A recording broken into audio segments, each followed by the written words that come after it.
guys.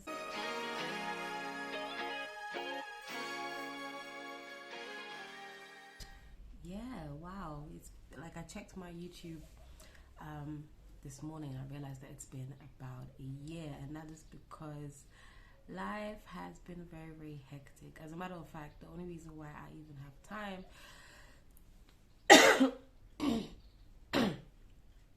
to do this is, you might be able to tell from my voice, I have COVID again.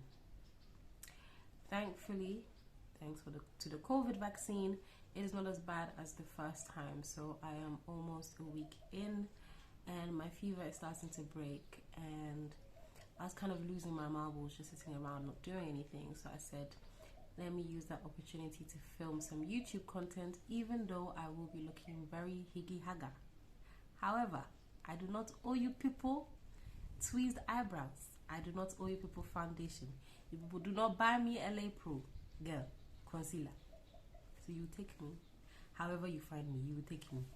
Anyway, yeah, so this is just going to be a little bit of an update of everything that's been going on with me. So getting right into it. I'm currently finishing off a PGDE, which is a postgraduate diploma in education, which is kind of the official qualification that I need to teach in Ghanaian schools now. I decided that even though I love private tutoring, I want to challenge myself and explore the opportunity of working in an actual school. So that is what I am doing right now. I may make a video after I have graduated about my experience about that. You will know why I'm waiting till after I've graduated once I make that video. If you follow me on Twitter, you know. Yeah, so that's that.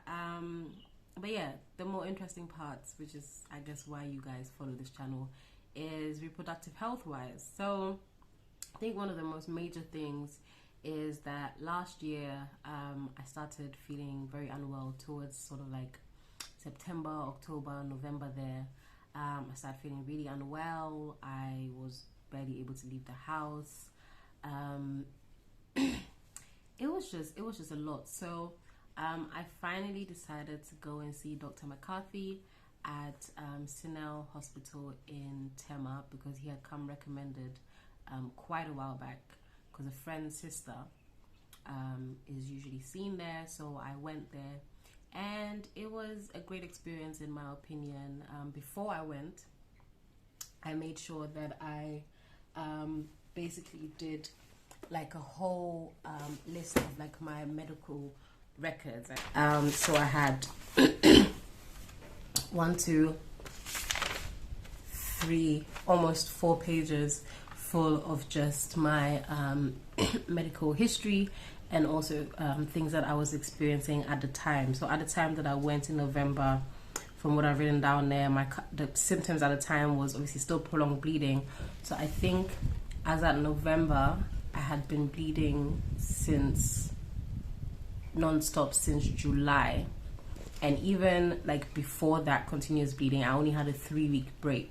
So I had already been bleeding for quite a long time before that. And then because if you guys can remember, it was in February 2021 that I kind of like made that really a post that went viral about how I had been bleeding for a year. So it stopped on its own spontaneously for about, I want to say 5 weeks. And then after those 5 weeks, so this was maybe like mid-April at this point, I started bleeding again. And then again, it was back to really long bleeds, maybe having like a day or 2 in there somewhere. But then I think from July to about November, it was just continuous. So I had the prolonged bleeding, my arthritis,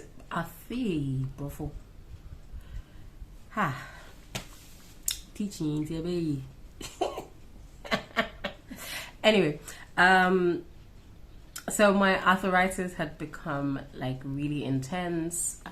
So backstory on that.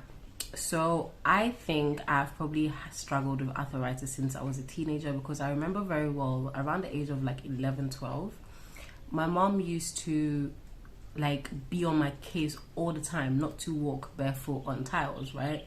And obviously like it used to annoy me and I used to like ignore her, but for the most part I didn't.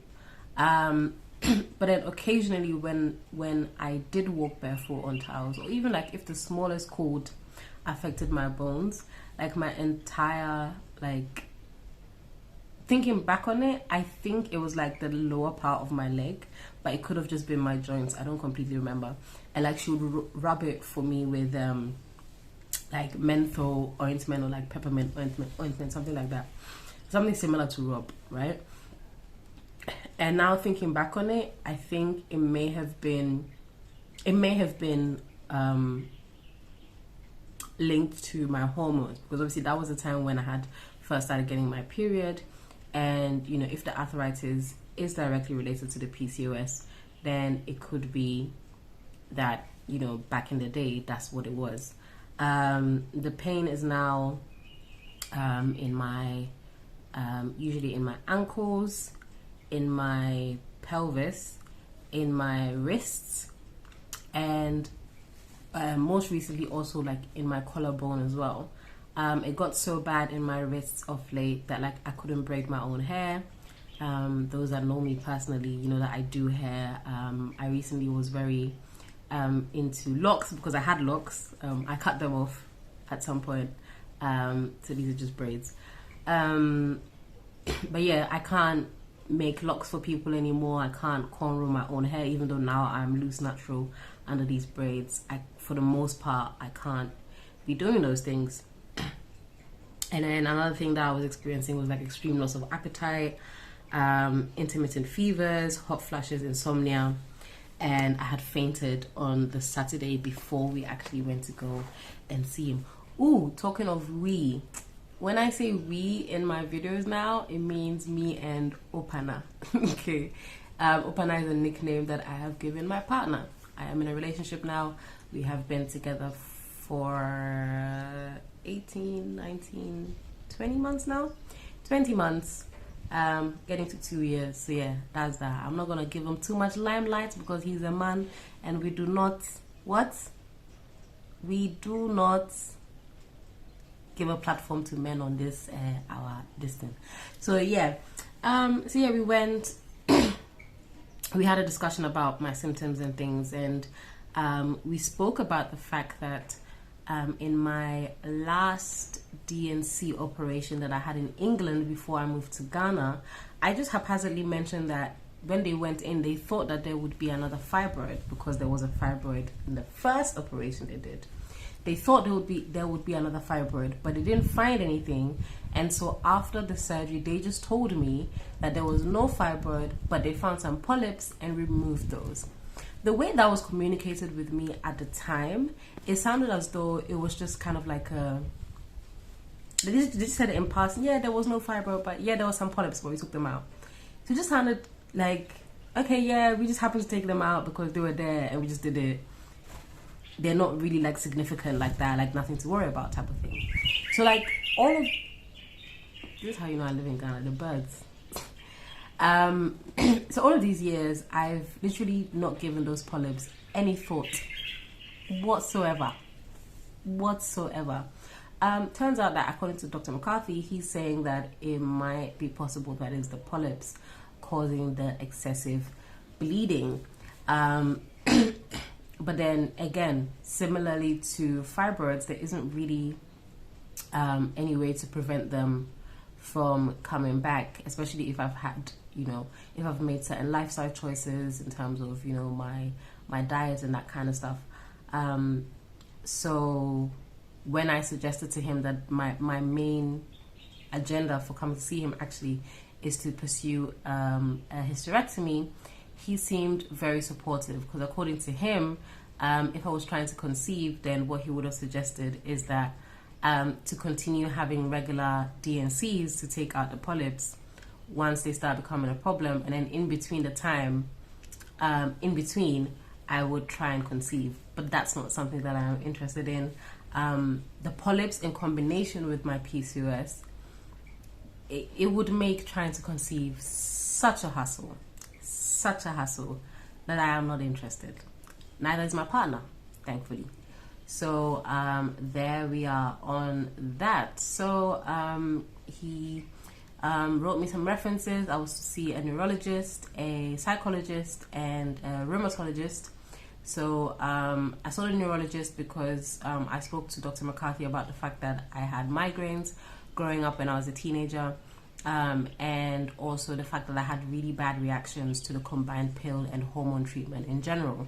So he just wanted to make sure that even once I have the hysterectomy, obviously my PCOS itself won't be clear. The only thing we would have dealt with is the bleeding in itself. So in order to deal with the other PCOS symptoms, the first, action usually would be to go back to hormone treatment. But he wanted to make sure that neurologically there wasn't anything barring us from trying hormone therapy again. I'm not really keen on trying it again, to be honest, but we'll cross that bridge when we get there. So I saw the neurologist, and he basically said that some people are genetically more susceptible to having hemiplegic migraines when they're on hormone treatment, but there are medicines that he can prescribe me, and then he and Dr. McCarthy would literally work together to make sure that I have medicines to take alongside the hormone treatment to make sure that I don't have hemiplegic migraines going forward, and then also subsequently try and avoid a possible stroke as well. So that was that. We went to see a psychologist. Me and my partner went together. We had a discussion about me wanting a hysterectomy and the reasons why I wanted them. That was pretty straightforward. I would just say that Ghanaian psychologists, why are you so weird? Why you weird? Why? Anyway, so that was that. We had that conversation. He cleared me. He felt like psychologically I have obviously thought this through, and in terms of our cultural background and our familial background, it seemed to him as though, even though they might not be happy about this decision that I'm taking, it's not going to be a war. Okay, it's not going to create a family war. Do you get what I'm saying? So then that was that. The last specialist that we had to see was the rheumatologist, which is Dr. Ida Day. I went to see her at the Albany Clinic, and she was hard to get to because she's only there once a month. For my research, she seems to be very, very popular, very, very able specialist. I went to see her, and from her initial analysis, she is suspecting that my arthritis might not be directly related to the PCOS, but rather something else. And that is why Dr. McCarthy actually referred me to her, because he was like, I'm linking all of these things to PCOS, but just like the bleeding might not be actual PCOS, but it might be the polyps, the arthritis and the fevers and things might not be PCOS. It might be an inflammatory disease, autoimmune disease. So he referred me to her, and yeah, she looked after me. She wrote me a long ass list of tests, and I will oh child. So I was actually supposed to go and see her a month after my initial appointment. It has been over a month, because tell me why. I went to your fencing Lancet. I went to MDS Lancet to go and ask them, please, the test that they have given me, how much is it? Babe, I knew it was going to be expensive because I've actually done testing at Lancet before. I knew it was going to be pricey, but please tell me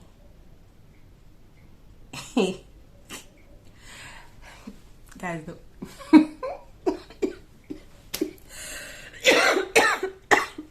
the thought of the price has awakened the COVID.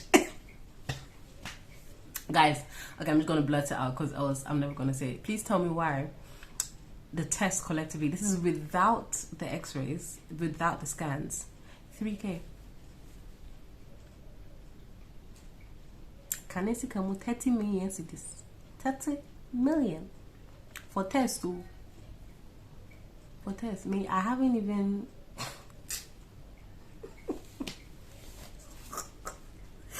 Guys, and this is after I had actually spent 2K. Yeah, I spent 2K at the initial appointment with Dr. McCarthy. Ooh, I even forgot to tell you guys. So basically, after he gave me the referrals, he was like, okay, before you leave, from what you're telling me, you've been bleeding for a fuck long time.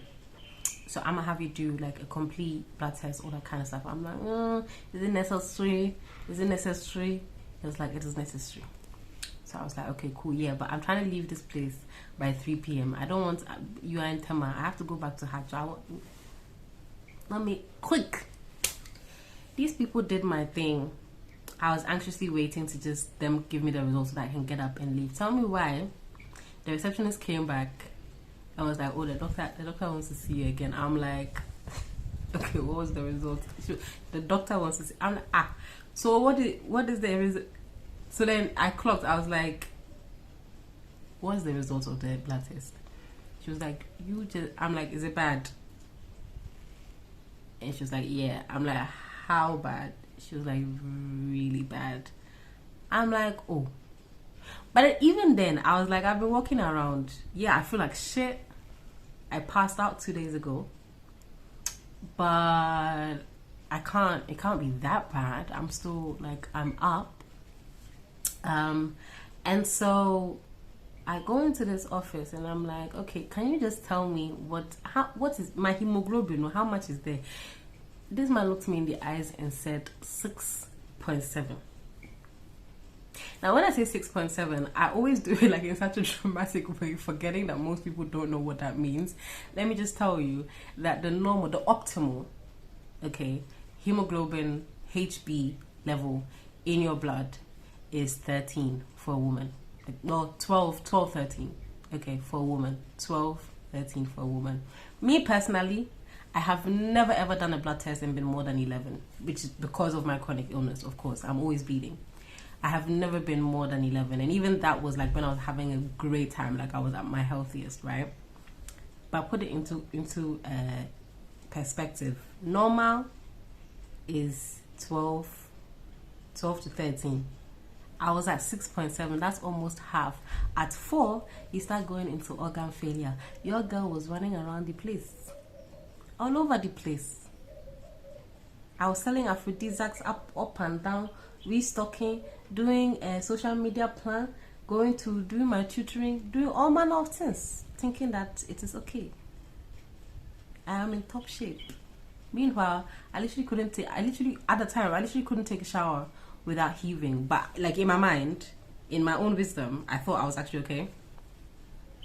It's because I'm not okay in the head. That's why I thought that I was physically okay with the hemoglobin count of 6.7. So essentially, I had to do blood therapy because Dr. McCarthy isn't a fan of blood transfusions, which I was actually quite glad about. I was no longer so glad when I actually went through the process, because the blood therapy involved me having to go to the hospital every 2 days for 2 weeks to have IV iron, because taking it orally wasn't going to work anymore. So that was a separate expense. So I had spent 2K at Sinel. I had to pay for like the IV, the drugs and everything, and obviously the actual administering of the blood therapy, because I was at a different hospital closer to me. So I had to pay for that. And then the Lancet people were telling me 3K for the test. So today I have not done the test, because where am I finding 3K in this Nanado's economy, guys? Where am I finding 3K in Nanado's economy? So yeah, that is the question that we will leave this particular video on. If you have the answers, please tell me in the comments. In the next couple of weeks, I might release more content, because as I said, I still have to quarantine for 14 days, whether I feel better or not.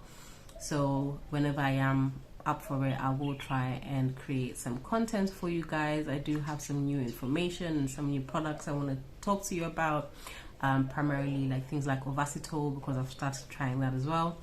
And then yeah, but if you have any other questions, let me know in the comments. and I'll try and answer them in subsequent videos. Don't go in there and tell me that I look like shit, because I know. Blame COVID. Okay? Toodles.